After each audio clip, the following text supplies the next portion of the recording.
automakers as worries and fears persist that his newly launched trade war could crush domestic manufacturing.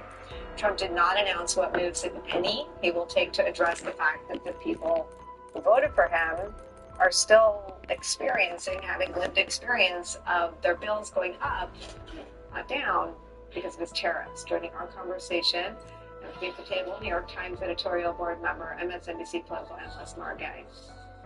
We started this conversation in the last block, and I want to pull you in on this. There is a lived experience that is totally grassroots, that can be manufactured, that doesn't come from a politician lab and get perfected with consultants and ads, and it's voter sentiment. And when you've got people calling into Sean Hannity's talk show about cancer research, when you've got Republicans showing up in ruby red districts, angry about everything from members of Congress abdicating their constitutional role of serving as a check, when you've got the federal cuts really being something that troubles people as they look so clunky and indiscriminate. And then when you see the price of everything from eggs to just about everything else go up with the trade war on the precipice, people feel bad about things. Yeah, we talk so much, as we have in over years now, about the big lie. Rapid Response Team Alpha, Security Chief Blanchard. I'll copy. Barricaded the command center. Got a little dinged up. I'll live. See if there's anyone left to say. It turns out Body cam's live. I'll keep eyes. Voters by telling them, don't worry, evidence, hurt the federal workers. We think and black postal workers, and they live anywhere else. They're not in your town. We don't have to worry about it. I'm going to take care of my people. Actually, it turns out that was a lie. That Donald Trump, I believe, exploited a lot of economic uncertainty and a lot of really old racial divisions and tensions and secrets. And instead, what he's done is install Elon Musk to cut with absolutely no regard to the way this impacts people's lives. And so we're seeing the results. And business is booming. In the deepest red state are showing up in the polls, wanting to know what is happening. I love the guidance that they were given. I promise you, Box, I can be a much bigger prick than you, so don't fuck with me. But they still have phones. They still have Rock on. Looks like there'll be no rest till exfil. It's ridiculous. But it does raise the question. Keep pushing. We need to find out what caused all this, even if it turns out it was us. The people. Welcome back. The head of the Canadian province of Ontario is this, threatening to cut off electricity exports to the United States. Power supply. The three U.S. protest exclude tariffs. Any chance you can spit out a fresh meat pie? On energy exports to Michigan and Minnesota. So it's moved from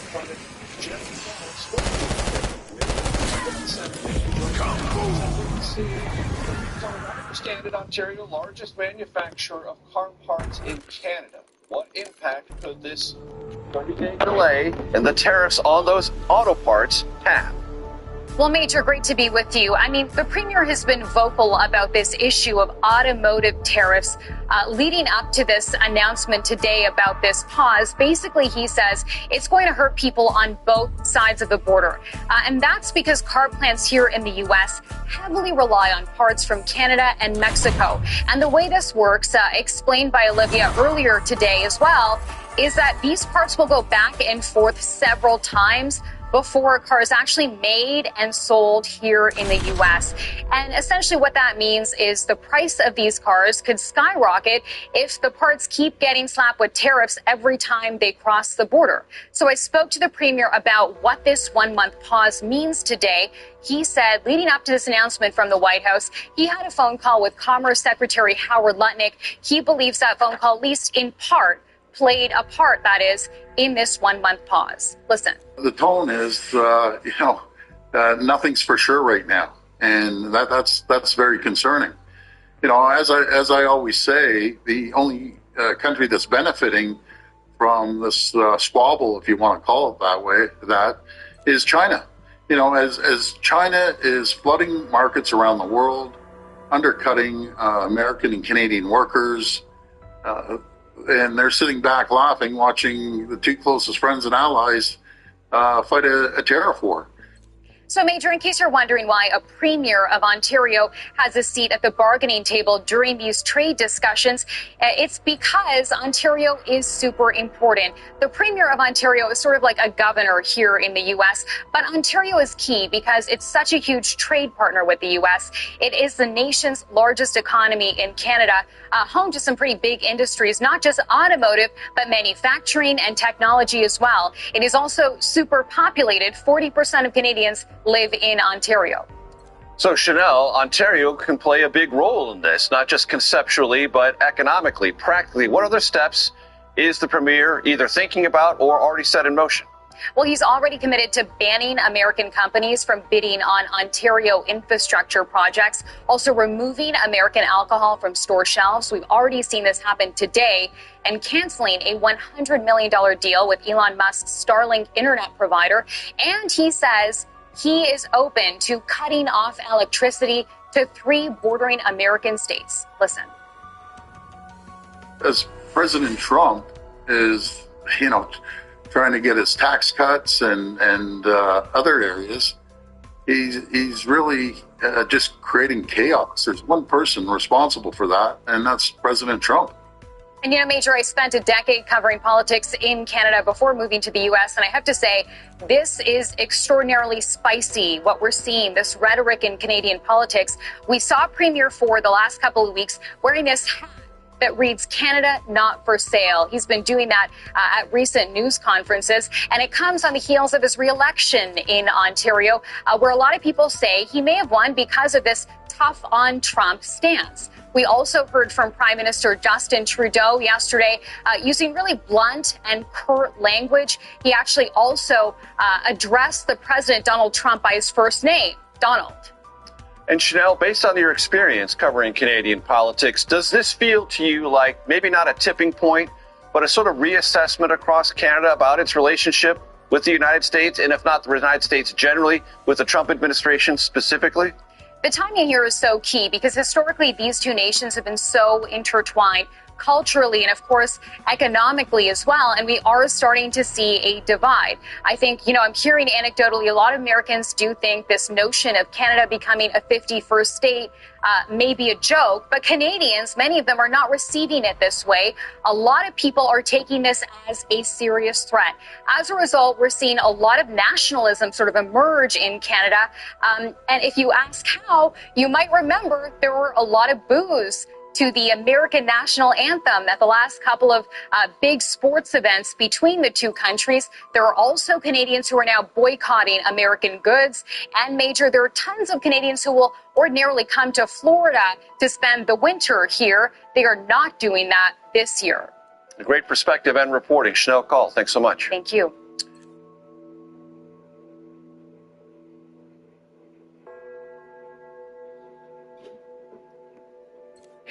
Good evening from New York. I'm Chris Hayes. Not surprisingly, Donald Trump told a bunch of lies last night.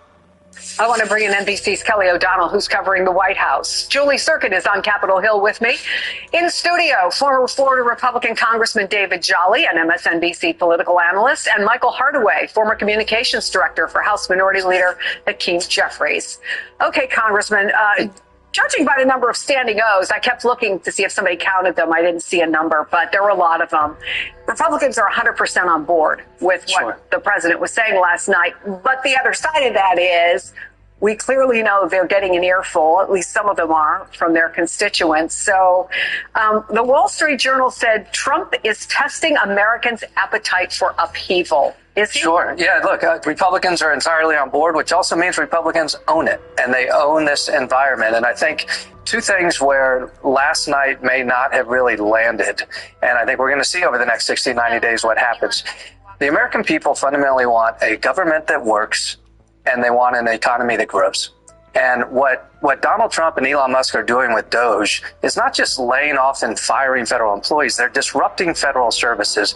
And at some point, the consumers of those federal services are going to say, wait a minute, I didn't sign up for this.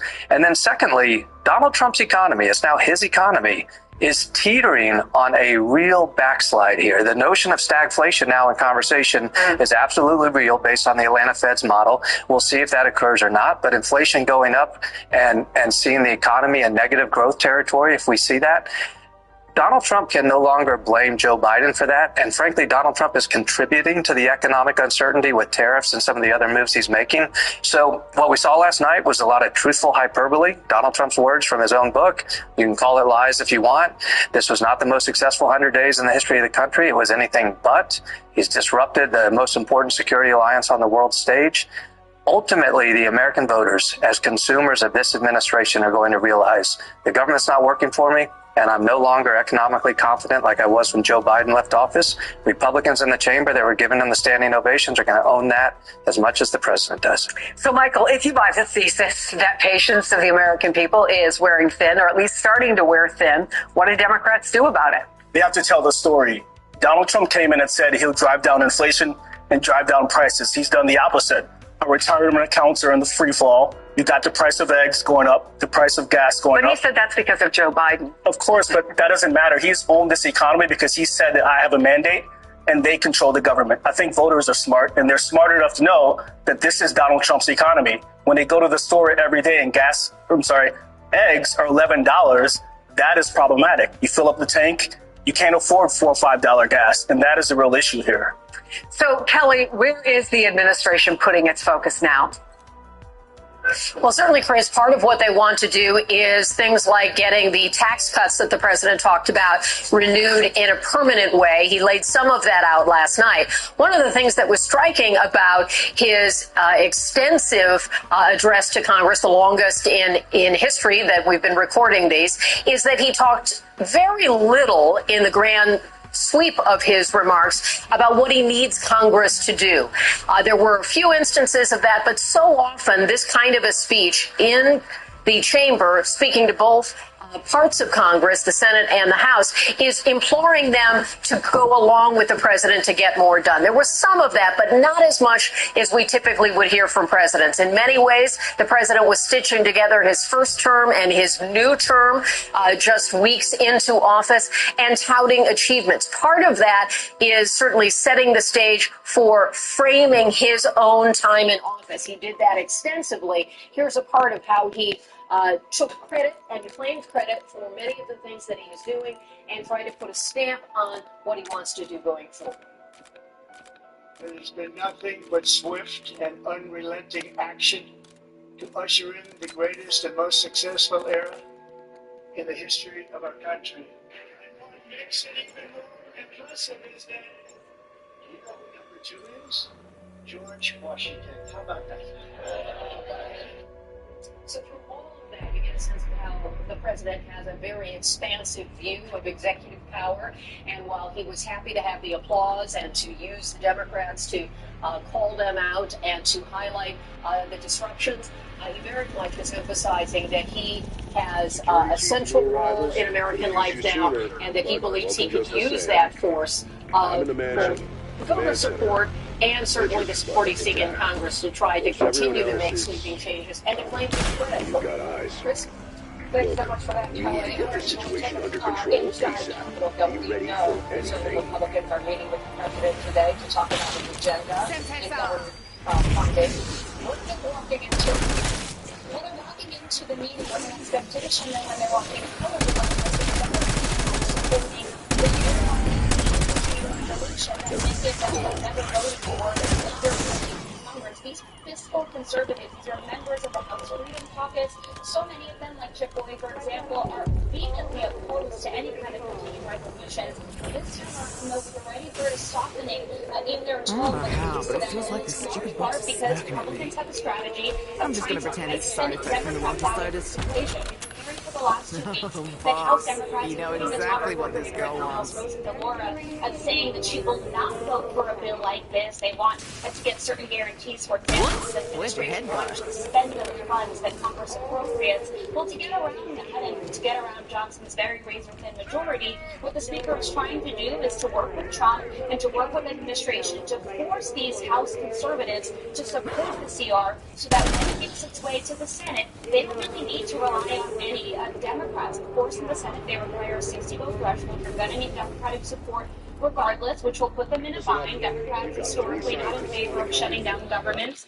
And of course, these conservatives, what they were really looking for is that the DOJ cuts be codified in any such continuing resolution. It seems like the president had convinced them to walk off of that ledge. And when it comes to DOJ, by the way, I should note that Elon Musk had just entered the Senate Republican lunch to talk about his process on the cuts. Tonight, he'll also be meeting with House Republicans to address some of their concerns. So a lot of moving parts here, Chris. Always moving parts. Thank you so much for that, Julie. But Congressman, can Republicans navigate that in any way? If you've been there, if you have a bunch of constituents and they're not happy with you, they're not happy with the way government is going, they're not happy with the way their lives are going, Right. what's your option here? And we haven't seen the worst yet. I want to add a coda to what Julie's saying, because this is important about trying to get the budget done. Yeah. The budget is 6 months overdue. An annual budget. October 1 is the start of the fiscal year. This is March 1. This Republican Congress has failed already at governing, and they're about to say, okay, we're going to put a Band-Aid on it. Now, but to be clear, the Band-Aids have been pretty frequent in recent years. It's like, the deadline is a suggestion. It used to be October 1, the fiscal year got pushed to Christmas, right? And then it was January. Now it's March, and they still don't have an answer. And oh, by the way, this fiscal year, the deadline is September 30th, but they haven't even started that process yet. What does all that mean? I think there's been such a focus on the firing and the laying off of federal workers, but as important as that is, if you're an American voter, you don't necessarily care that the federal workforce is getting laid off. In some ways, you might think that's a good thing, right? Fewer federal employees. What you care about is the deliverables and the resources of the federal government. And there's a latency there that I don't think we've realized. A good example, the VA just shut down its electronic health records interoperability contract, that maybe $10 billion contract. All of the contractors just got laid off and their businesses shut down. But the veterans haven't yet experienced the disruption of their health care. The young man last night, the survivor of brain cancer, that's such a compelling story. At the same time, Donald Trump and Elon Musk are shutting down medical research in the sciences. So at what point do we realize there are fewer cures for young men like that because of what DOJ is doing right now? Right now, the focus is on the breaking of the glass. But the rebuilding of it that's not happening is actually what's going to end up mattering the most. Yeah, Michael, there's a difference between tearing things down and building them up, right? And the second part is always a lot harder.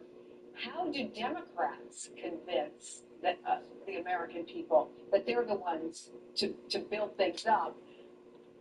I think they tried to do that in November. I keep asking this question, but I don't hear a message that's significantly different than I heard months ago. Here's the good news. Democrats have done the work in terms of doing the things that improve the lives of the American public. The problem is we don't talk about those things. We don't go home and say, this is what I did for you. We go home and talk about these other social issues that many Americans just don't care about. And so to answer your question, as the American people go through this period of sky-high prices, of the value of their retirement accounts falling, Democrats have to communicate to voters, this is what we stand for, this is what we have done, and now this is what we want to do for you. So do you think they're doing that do they need to do it in a more aggressive way? Aggressive and in the districts. Forget Washington, forget television, as much as I hate to say it.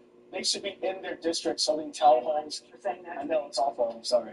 Multiple times a week. That's where they should be. They don't need to be in Washington and being a part of this circus that Donald Trump has stirred up.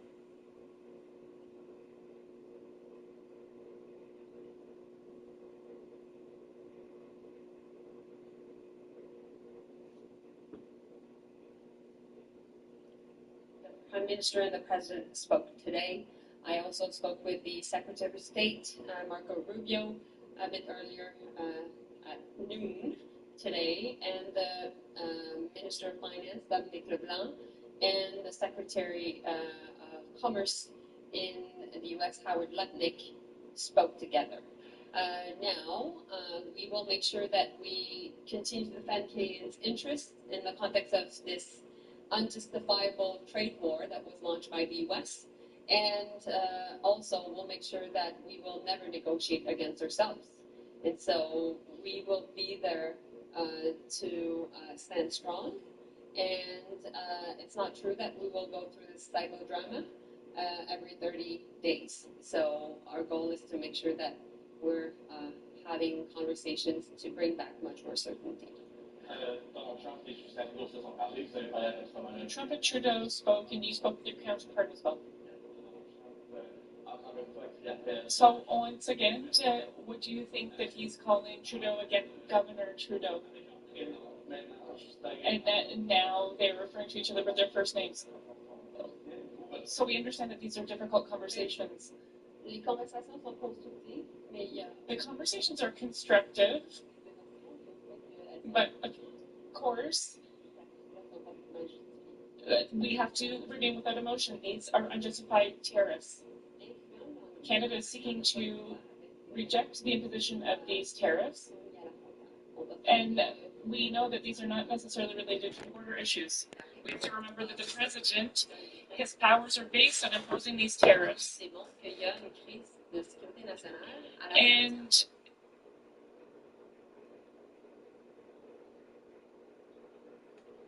does the Canadian government believe these tariffs from Donald Trump is an act of war from the U.S.?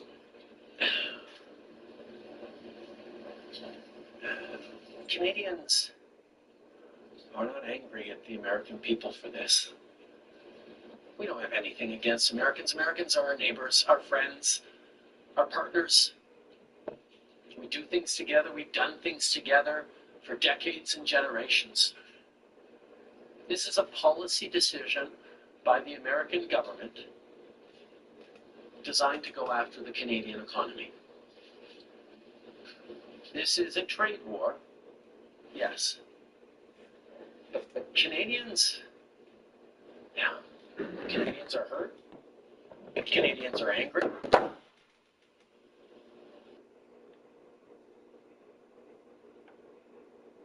But first, after last night's reprehensible behavior in the House chamber, one thing is very clear. The Democratic Party, they are a stone's heartless Locating party. and extracting them. Right now, they are a party with no message, frankly, no morals. After what I saw last night, no leadership, no soul, no fiction, as they stubbornly cling to their irrational hatred and hate and radicalism.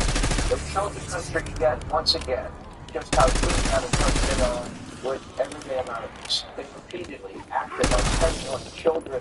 Democratic Congressman Al Green, himself going out of the House chamber for that outburst. Or, of course, announcing he was working on articles of impeachment. At this point, I don't care if it shoots fucking acorns, as long as the job gets done. Healthcare has become wealthcare. We can't afford to let that happen. is that the only thing that you're protesting? No, I have other things I'm protesting. And I'm also working on my articles of impeachment. This president is unfit. He should not hold the office. That's right. He is unfit for the office. That means Green. Anyway, his little temper tantrum did not go over well with the American people. Even fake news CNN had a poll. 80% of viewers there found his behavior to be inappropriate. According to the same survey, nearly 70% of the people that watched approve of what President Trump said. While the CBS poll was even better for the president, revealing 76% of this address. And when you dive deep into the issues, it's even better for President Trump. 77% of people that watched the speech approved of President Trump's plans for addressing waste, fraud, abuse, and corruption in government spending. 77% approved of his plans for immigration at the border. 73% approved of his plans for Russia and Ukraine. 65% approved of his plans on tariffs, which are reciprocal. But the Democrats, their unhinged behavior, it started before President Trump even began his speech.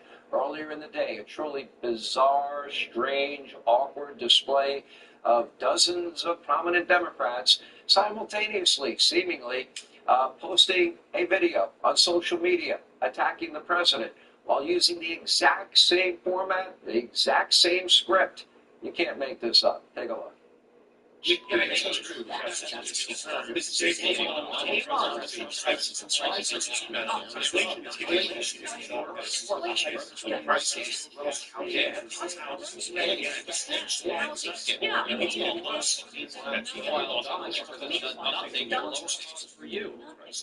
lower costs for you.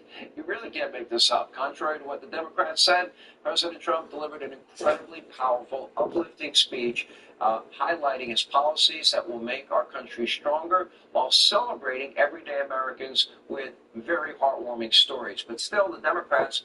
Joining us now from House Judiciary, Florida Congresswoman Laura Lee. Congresswoman, great to have you back on. What did you make of the optics for the far left last night, politicizing and getting triggered by everything? The optics for the far left were absolutely terrible. This was a night and this was a speech that was really for the American people. The president laid out such an incredibly positive vision about his plan to make America safe, to make America strong, to take care of our economy. And as you know, several times during the course of the night, we thought, yes, we deserve our honor and our respect.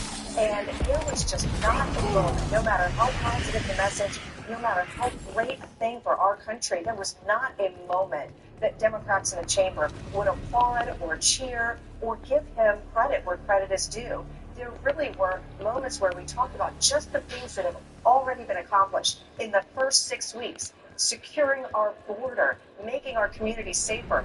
These are things that aren't partisan. These are things that are great, inspiring moments for America. And to see that they weren't able to be positive and enthusiastic about that is shocking, and I think a lost opportunity for Democrats. So do you feel that that's what everybody's saying in D.C., that they're in agreement with you on the optics of the Democrats? It's really now the far left party. Seems like they don't have any plan, just attempts at pyrotechnic moments to go viral. No economic plan. Democrats want a $4.5 trillion tax hike, but getting rid of the Trump tax cut. So what is their plan? Is it all only, go up be against Trump 24/7 all the time? Is that it? Well, that's what it looked like last night. So whatever was the issue, they were against it. And it really does appear that whatever President Trump does, they intend to oppose. And that is really a lost opportunity and a strategic mistake. Because the things that we were focused on last night are the things that the American people want us to do. And the approval ratings show it. The chamber was so positive. There was so much enthusiasm from the Republicans who were there, from our guests who were watching. And really, these are the things that we should be able to partner on going forward. Congresswoman, is your sense, quickly, in 10 seconds, that Democrats quietly do agree with President Trump and what Republicans are doing, but they just are not saying it because really gets silenced by the far left? Well, I don't know how any responsible member of Congress could oppose border security and fiscal responsibility, so I sure hope they know better than what their actions showed us last night. All right, Congresswoman Laura Lee, thank you so much for being with us tonight. It's great to see you.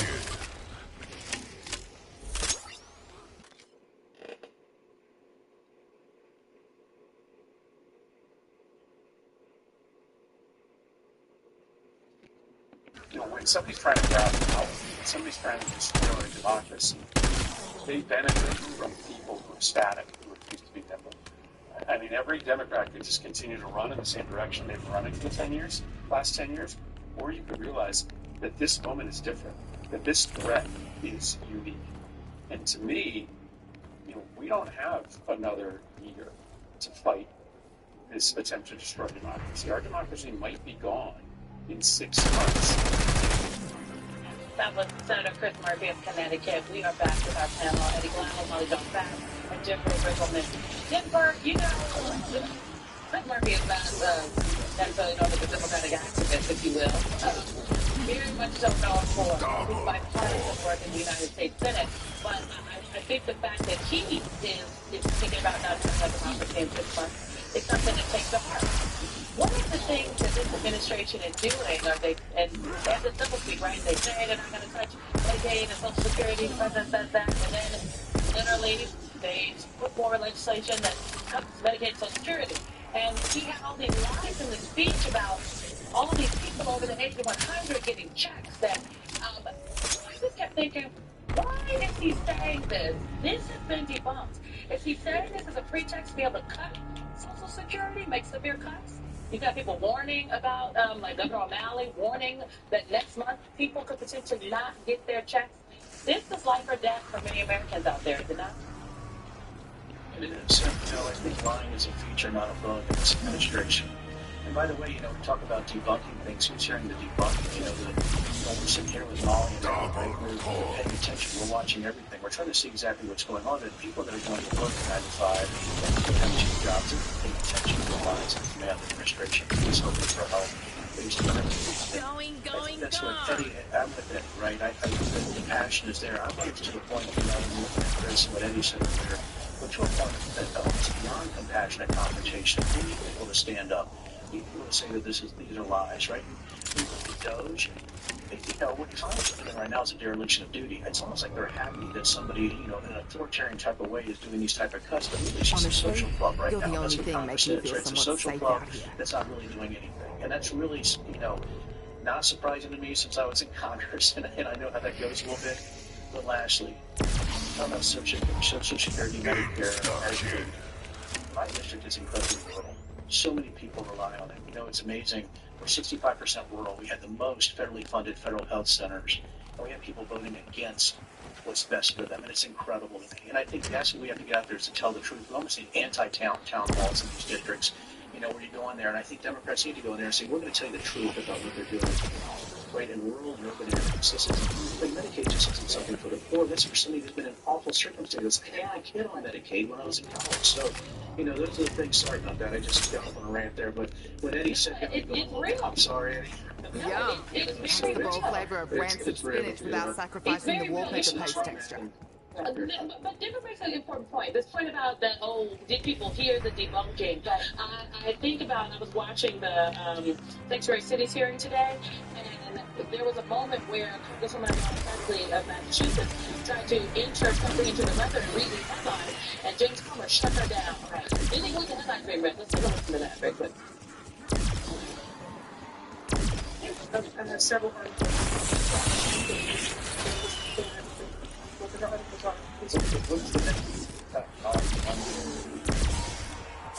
Max Armor. Data from Texas shows the U.S. born Americans commit more pregnancies. You can go with Mr. Bernie. No. But Mr. President, Bernie. Congresswoman couldn't even enter the headline into the record, the headline that has some facts to it. Look, so this is the thing, right? We've heard for years about this Steve Bannonism flooding the zone with, excrement. The idea here is Democrats need to flood the zone with facts, right? They just have to be out there. And there's so much concern about exactly the right message, it doesn't matter. What matters is the truth. And the truth, at least today, it's stormtroopers. So it needs to be like, they're cutting NIH funding, right? Some of this NIH funding that was ordered to be back on is frozen and unfrozen. Now it's still frozen. That kind of stuff needs to be the fact check. They just need to be talking all the time. And the reason we're seeing Chris Murphy out here is because he's doing all the videos, he's doing social media, he's doing mainstream media, he's doing interviews, he's doing he's just out there 24/7. And that's what Democrats have to do because look, they ran this idea that democracy was on the ballot. That is more true than it's ever been. So the question is, are they going to behave like it is the emergency laws?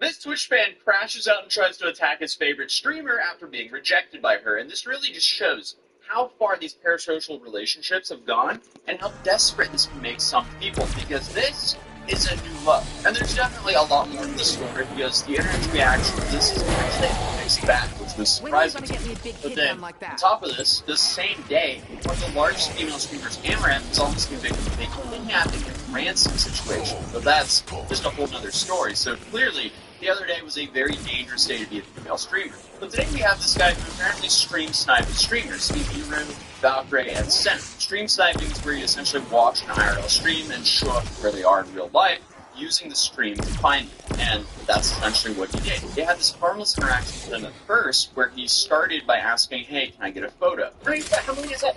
No way. Yeah, of course. Yeah, okay.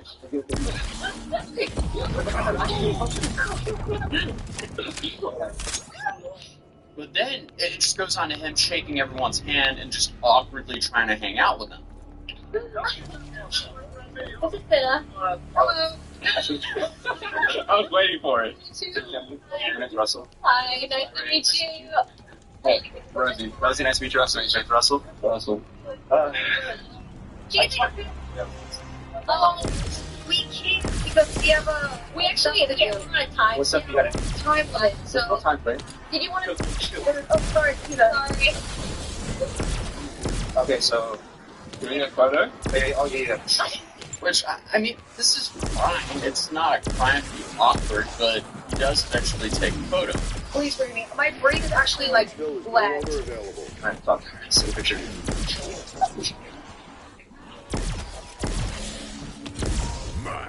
Okay, let's get one, Rosie. You like that? Nice to meet you. I know, how's it going? And if only it was just left at that. If that was the only altercation, that would have been completely fine, because then they continued for about 20 minutes until they had another interaction with the same guy.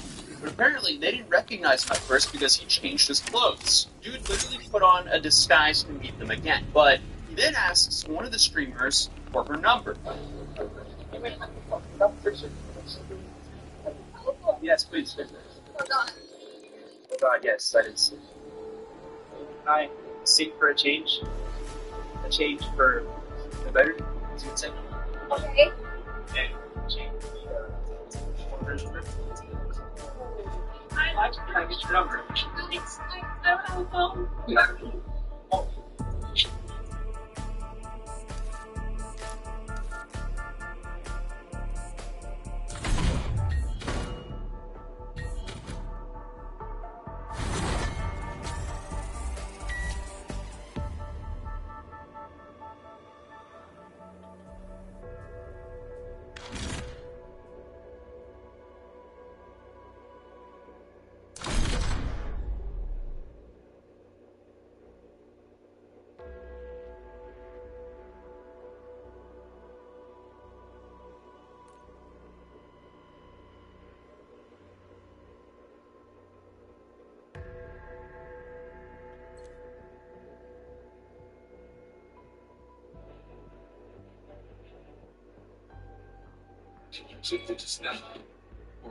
Gentlemen, are you ready for it? Are you ready to bring out the axe?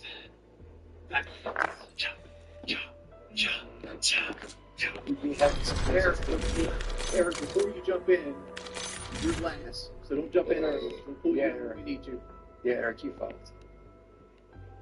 Eric fucked up. Let's talk about what we know, all right?